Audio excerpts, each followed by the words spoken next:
નમસ્કાર મિત્રો, ખેડૂત માહિતી યુટ્યુબ ચેનલમાં આપ સૌ સાથી મિત્રોનું હાર્દિક સ્વાગત છે। તો મિત્રો, આજના તમામ મિત્રો માટે ખૂબ જ અગત્યના સમાચાર આવી રહ્યા છે, પણ તે સમાચાર જણાવતે પહેલાં જે પણ મિત્રો આપણી ચેનલ ઉપર નવા આવ્યા હોય તો તે મિત્રો અત્યારે જ આપણી ચેનલને સબસ્ક્રાઈબ કરીને બાજુમાં પેલી ઘંટડી બટનને દબાવી દેજો। તો ખેડૂતોને હવે મળશે પંપ ખરીદવા ઉપર સહાય।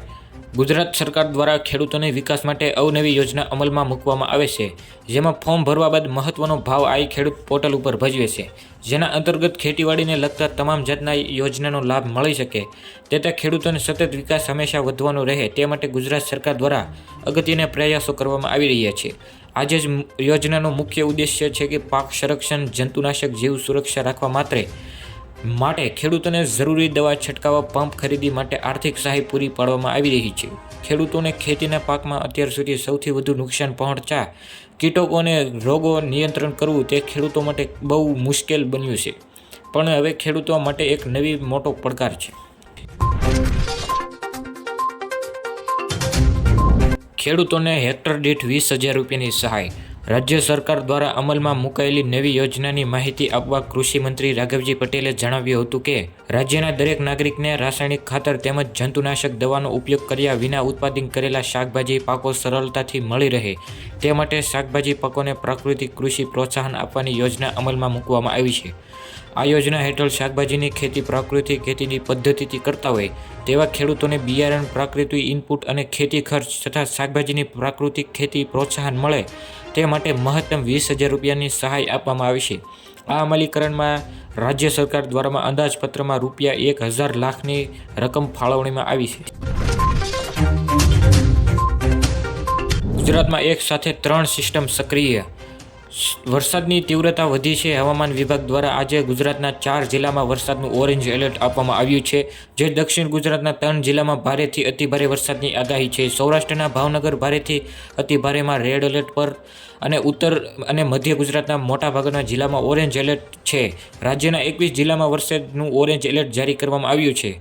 રાજ્યના આગામી 4 દિવસ સુધી ભારેથી અતિભારે વરસાદની આગાહી કરવામાં આવી છે। ગુજરાતમાં 4 દિવસમાં ભારે વરસાદની આગાહી અને હવામાન વિભાગની ભરૂચ, સુરત ભારે વરસાદની આગાહી કરી છે। આજે અમરેલી અને ભાવનગરમાં પણ વરસાદની આગાહી કરવામાં આવી છે।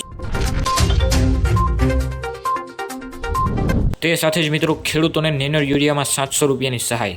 કૃષિ મંત્રીએ ઉમેર્યું હતું કે ખેડૂતોને દાણાદાર યુરિયાના સ્થાને નેનો યુરિયાનો ઉપયોગ કરવા પ્રોત્સાહન થાય તે માટે મુખ્યમંત્રી શ્રી ભૂપેન્દ્ર પટેલના નેતૃત્વ હેઠળની ગુજરાત સરકારે આ વર્ષ નવી પ્રોત્સાહન યોજના અમલમાં મૂકી છે।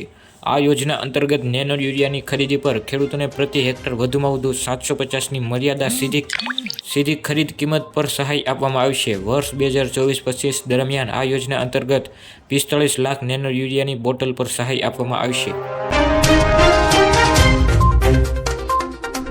તેની સાથે જ મિત્રો, ખેડૂતોને બોરવેલ માટે પણ મળશે હવે સહાય। ભૂગર્ભ જળ વધુ ઊંચું લાવવાના સરકારનો મહત્વનો નિર્ણય છે। સરકાર તરફથી ભૂગર્ભ જળ વધુ ઊંચું લાવવાના હેતુથી રાજ્યમાં બંધ બિન ઉપયોગી અંદાજે 10,000 ખાનગી ટ્યુબવેલ વરસાદી પાણીથી રિચાર્જ કરવા રૂપિયા 150 કરોડની મહત્વ ભૂગર્ભ જળ રિચાર્જ યોજના શરૂને મંજૂરી આપવામાં આવી છે। રાજ્યભરમાં દર વર્ષે સુજલામ સુફલામ જળ અભિયાન થકી ભૂગર્ભ જળ સ્થળ ઊંચું લાવવાનો પ્રયાસ થાય છે। સોનાના ભાવમાં મોટો ફેરફાર। સોના અને ચાંદીના ભાવમાં મોટો ફેરફાર થયા છે। 22 કેરેટ સોનાની કિંમત 67,090 રૂપિયા પ્રતિ 10 ગ્રામ છે।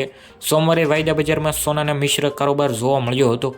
ધાતુ મામૂલી વધઘટ સાથે રૂપિયા 71,761 રૂપિયા પ્રતિ 10 ગ્રામ પર ટ્રેન્ડ થઈ રહી હતી। છેલ્લા ટ્રેડિંગ સેશનમાં તે રૂપિયા 71,777 પર બંધ થયો હતો। આ સમયગાળા દરમિયાન ચાંદી રૂપિયા 341 ઘટીને 84,870 પર ટ્રેડ કરી રહી હતી શુક્રવારે, અને તે 85,211 પણ બંધ રહ્યો હતો। તો મિત્રો, આ આજના મુખ્ય સમાચાર। જો તમને વિડીયો પસંદ આવ્યો અને આવા જ દિવસભરના તમામ કામના સમાચાર સૌથી પહેલા મેળવવા માંગતા હોય તો અમારી ચેનલને અત્યારે સબસ્ક્રાઇબ કરી નાખો અને તમારા મિત્રોને વધુમાં વધુ શેર કરી દેજો।